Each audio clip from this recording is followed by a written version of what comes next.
Harusnya kan debat ini adalah ajang bagi para pemirsa di seluruh Indonesia untuk melihat apa isi kepala paslon berkaitan dengan kebijakan, berkaitan dengan regulasi, berkaitan dengan apa yang akan mereka usung menjadi prioritas kebijakan ketika nanti menjabat sebagai presiden dan wakil presiden.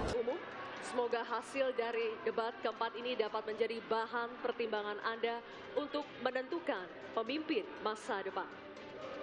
Ya, dan selanjutnya kita akan menyanyikan lagu Bagimu Negeri.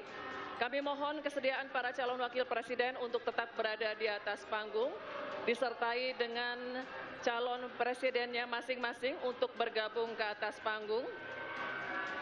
Baik, kami juga ngabisin.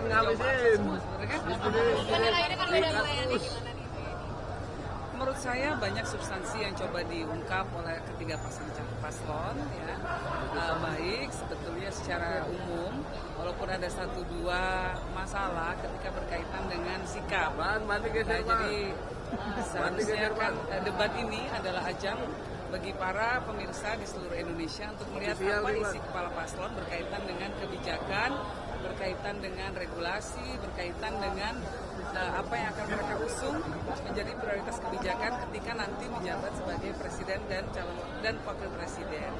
Nah, agak sedikit disayangkan sih bahwa kemudian suasananya menjadi sedikit rusak ketika ada persoalan cara menyampaikan debat yang tidak sesuai dengan norma kesopanan di Indonesia.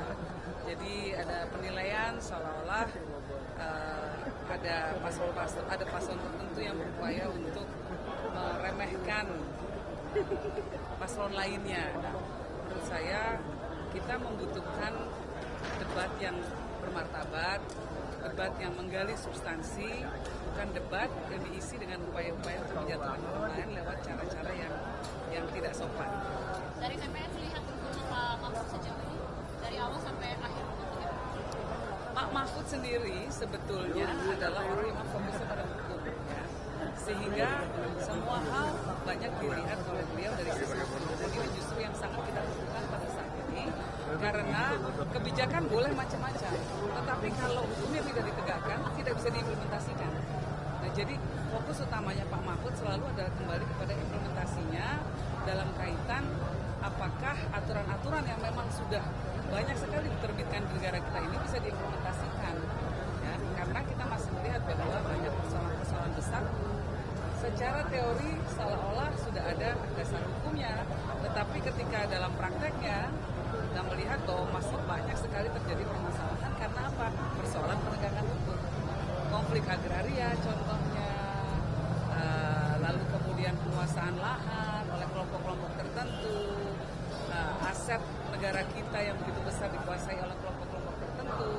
Nah, ini soal keadilan, soal penegakan hukum menjadi fokus utama dari seorang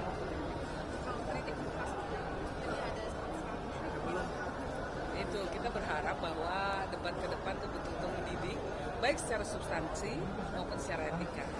Kita menunjukkan bahwa usia berapapun itu tetap bisa menghargai orang lain, dan bahwa rakyat Indonesia juga membutuhkan toladan soal sikap, toladan dalam hal penyampaian ekspresi yang positif dan sehat, dan toladan dalam hal memperlakukan orang lain dengan rasa hormat.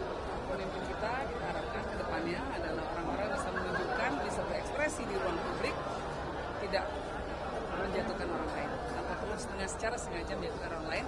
Fokus saja pada substansi, biar masyarakat lihat isi kepalanya para paslon seperti apa, sehingga orang nanti jadi seolah-olah orang yang terjadi adalah yang saya khawatirkan setelah debat malam ini adalah orang hanya akan fokus kepada gaya, kepada karakter, kepada cara penyampaian ekspresi, bukan substansi. Nah, kita inginnya perdebatan ini adalah soal substansi.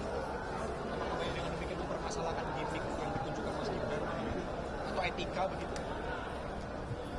Nah, ini ada, ya itu kan kesannya melecehkan sekali ya. Menurut saya itu debat kalau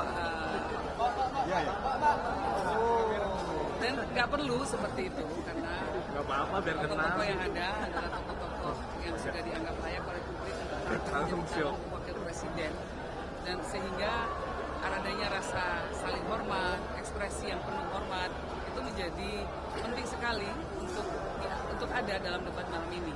Nah, kalau kemudian sengaja untuk menjatuhkan itu ya memang memberikan pelajaran politik yang kurang baik, terutama untuk anak muda. Tentu kita tidak ingin masyarakat itu menilai anak muda tidak ngerti rasa hormat, anak muda tidak punya etika. Nah, justru mereka yang merasa mewakili anak muda justru harus menunjukkan bahwa anak muda itu punya etika, anak muda itu bisa mengekspresikan dirinya dengan penuh rasa hormat kepada orang lain. Oke, siap. Terima kasih. Saya tambah aja ya sedikit ya.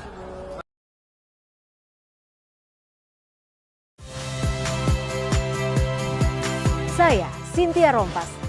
Saksikan program-program Kompas TV melalui siaran digital, pay TV, dan media streaming lainnya. Kompas TV, independen, terpercaya.